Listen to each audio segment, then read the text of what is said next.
जय हिंद दोस्तों। चैनल पर नए हो तो चैनल को लाइक एंड सब्सक्राइब जरूर करें। आज की इस वीडियो में हम बात करने वाले हैं operation of sparkler filter. Sparkler filter को चलाने की प्रोसेस क्या है उसके बारे में बात करने वाले हैं। तो जो भी एसओपी स्टैंडर्ड ऑपरेटिंग प्रोसेस की गाइडलाइंस के अकॉर्डिंग जो प्रोसीजर दिया रहता है उसी के अकॉर्डिंग हम बात करेंगे स्टेप बाय स्टेप। पहली चीज़, कोई भी इक्विपमेंट्स पर आप वर्किंग कर रहे हैं आपके पास पीपीज होना चाहिए, पीपीज पहनी होना चाहिए। हमने बात करी है हर किसी इक्विपमेंट को चलाने के पहले पीपीज पहनना है। उसके बाद स्टेटस बोर्ड, उसका स्टेटस बोर्ड जो है उसको देखते हुए वर्किंग करना है, कौन सी कंडीशन में अभी है वो। स्टेटस बोर्ड देखने के बाद हमको स्पार्कलर फिल्टर का जो पंप रहता है उसका डायरेक्शन चेक करना है।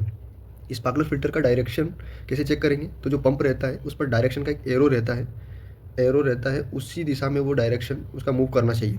अगर डायरेक्शन उसके विपरीत है या डिफरेंट जा रहा है तो आपका फिल्ट्रेशन सही से नहीं होगा। डायरेक्शन चेक करने के बाद उसमें हम चेक करेंगे उसकी गैस्केट, गैस्केट पूरी तरीके से सही है कि नहीं, कटी फटी तो नहीं है। गैस्केट चेक कर लेंगे। गैस्केट चेक करने के बाद हम अब हाइप्लोबेट प्रिपरेशन करेंगे।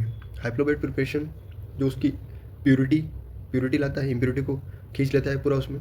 तो हाइप्लोबेट प्रिपरेशन के लिए हमको रिएक्टर में सोलवेंट लेंगे, जो भी सोलवेंट आ रहा है, मेथनॉल, आईपीए, ईटीसी, जो भी आ रहा है सोलवेंट लेंगे, उसको सर्कुलेट करेंगे, हाइप्लो डालेंगे, फिर उसको सर्कुलेट करेंगे स्पार्कलर फिल्टर के थ्रू। स्पार्कलर फिल्टर से वो सर्कुलेट होते हुए वापस रिएक्टर में गिरेगा और वो हाइप्लो हाइप्लो जो भी रहेगा वो उसके जो पेड रहेंगे उस पर बैठ जाएगा। जो होल्डअप रहेगा उस पर नाइट्रोजन का प्रेशर देंगे, वो लिक्विड लिक्विड पर रिएक्टर में आ जाएगा। इस तरीके से हाइप्लो बेड प्रिपरेशन हो जाएगी आपकी। हाइप्लो बेड प्रिपरेशन के बाद फिर रिएक्टर में हम रिएक्शन मास डालेंगे और रिएक्शन मास को हीट करेंगे, क्लैरिटी आएगी। क्लैरिटी चेक करने के बाद फिर हम रिएक्शन मिक्सचर को स्पार्कलर फिल्टर से निकालेंगे। स्पार्कलर फिल्टर से उसको एक नए दूसरे रिएक्टर में लेंगे। तो उसको पूरा लेने के बाद बचाओ होल्डअप को फिर नाइट्रोजन प्रेशर से होल्डअप को दूसरे रिएक्टर में भेजेंगे। इस प्रकार से आपका स्पार्कलर फिल्टर से पूरी प्रोसेस होने के बाद उसको हम डिसमेंटल कर देंगे। डिसमेंटल हो जाने के बाद उसकी एसओपी के अकॉर्डिंग उसकी क्लीनिंग होती है। जो भी पैड में हाइप्लो बनना है उसको हटा देंगे और क्लीनिंग करनी है उसकी एसओपी के अकॉर्डिंग। उसके बाद उसको असेंबल करना है। अब यहाँ पर असेंबल करना एक क्रिटिकल प्रोसेस भी है, क्योंकि उसमें एक कन्फ्यूजन रहता है कि पैड पहले आएगा, जाली पहले आएगी, बूस्ट पहले आएगा, क्या क्या उसका एक सिक्वल क्या है।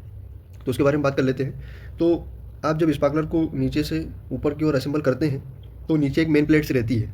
मेन प्लेट के ऊपर आपको जाली लगाना है। जाली के ऊपर पेड़ आता है, पेड़ के ऊपर बूस रहेगा, बूस के बाद फिर एक प्लेट आ जाएगी। तो ये सीक्वल चलता रहेगा ऊपर तक। और याद रखना है या आपको ध्यान रखना है कि कोई भी पेड़ बीच में दबे ना, पूरा प्रॉपर वे में वो बिछा हुआ हो, नहीं तो स्पार्कलर लीकेज मार सकता है। और जो भी उसके बोल्ट है वो प्रॉपरली टाइट रहने चाहिए। मेन बोल्ट हो गए, सेंट्रल बोल्ट हो गए, जो उसके कोने पे रहते हैं वो सभी। तो इस तरीके से उसको असेंबल करना है और स्टेटस बोर्ड को अपडेट करना है क्लीनिंग के बाद, पार्शली क्लीन जो कि। ठीक है, धन्यवाद।